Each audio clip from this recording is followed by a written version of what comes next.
Mark Birbeck and a number of concerned individuals founded Our Fight in the shadow of 7/10 pogrom. They were shocked at the lack of empathy for Jews and Israelis in the days and weeks that followed 7/10 and realised a new organisation was needed, one aimed at convincing non-Jews that anti-Semitism is the most significant issue of our time. In the years since 7/10, the campaign has organised protests and counter-protests, challenging boycotts, arms embargoes, curbs on free speech, and amnesia around the role of Hamas. Mark has spoken about the work of the campaign on the Institute of Ideas podcast, Andrew Doyle's Free Speech Nation, Andrew Gold's Heretics podcast, Spike's Last Orders, Ben Kentish on LBC, and NTD. He has also written on some of these issues for Spike. So welcome, Mark.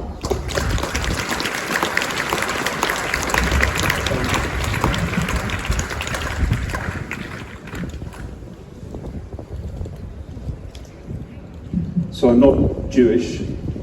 I've never been to Israel. I'm not really sure what a mezuzah's for. I don't know the high holidays. But what I do know is what a pogrom looks like. And last year on the 7th of October, that's exactly what we saw, something we haven't seen for decades, for generations, since the Holocaust, the worst day for Jews since the Holocaust. 1,200 people slaughtered. But there's another day which should be etched in our memories just as clearly as 7/10, which is the 9th of October. On the 9th of October, I went to Downing Street. There was a vigil organised by the Jewish community, the Israeli community in London, opposite Downing Street. There were young people there with their Israeli flags draped around their shoulders, lighting candles, remembering, even as the news was still emerging, friends who'd been killed at the Nova Festival. They still at this time didn't even know where people were, whether they were hostages, whether they were dead, whether they were safe. Comforting each other, some songs. And I went along to this vigil naively expecting there to be a trade union banner here, maybe some friends and neighbours with inadequate words, but at least some words, and maybe a hug for our fellow citizens who were caught up in this crisis. And they weren't there. There was nothing. The lack of people there was quite shocking. But that was not the whole story, because later that evening, when I got home and saw on the news that there'd been a party outside the Israeli embassy. People had been celebrating, setting off fireworks, singing, dancing in the streets, imagining that this was some kind of struggle for freedom, this pogrom. So that was the 9th of October. And for non-Jews, this is probably the most significant of the 2 days, because this is the day when people didn't step up. There were people who weren't outside at Downing Street showing solidarity. And maybe, sure, people weren't outside the Israeli embassy either. But the thing is that if your voice isn't being heard, then the only voice that's being heard is the marches through London. The only voice being heard is the cheering and the singing outside the Israeli embassy.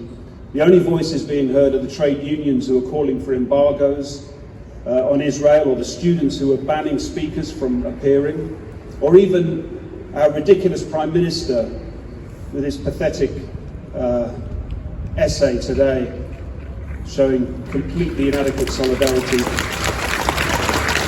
Or even David Lammy, who had the gall to speak at that first vigil on the 9th of October, and then now leads the charge in trying to isolate Israel and present it as a pariah. So I say to people who are not Jewish, if you don't speak up, then these are the people who are speaking for you. There's no point. The silent majority, there's no point in being in the silent majority, because It's the loud and the vocal who speak for you. And we hear a lot at the moment about this being a civilizational struggle, and it is. And people talk about civilization versus barbarism.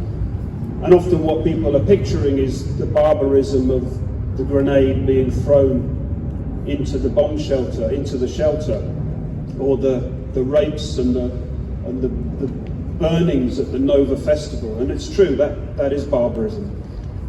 But the barbarism here that we see is the barbarism of posters, hostage posters being ripped down off walls, or a young woman shouting "Free Palestine" in the middle of a minute's silence for the dead of Nova. That's barbarism. That's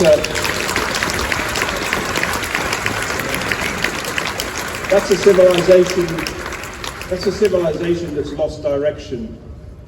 And so, over the last year, I've been embarrassed. A number of people who've said to me, "Thank you for setting up our fight. Thank you to my friends and colleagues who joined and set the campaign up." And I've been embarrassed. I've been embarrassed because people feel they even need to thank us. I've been embarrassed that there are so few of us, and I apologise for that, and I'm doing what I can. And I feel embarrassed because we should be thanking you. Israel is leading the fight for civilization. Israel is leading the fight against Hamas.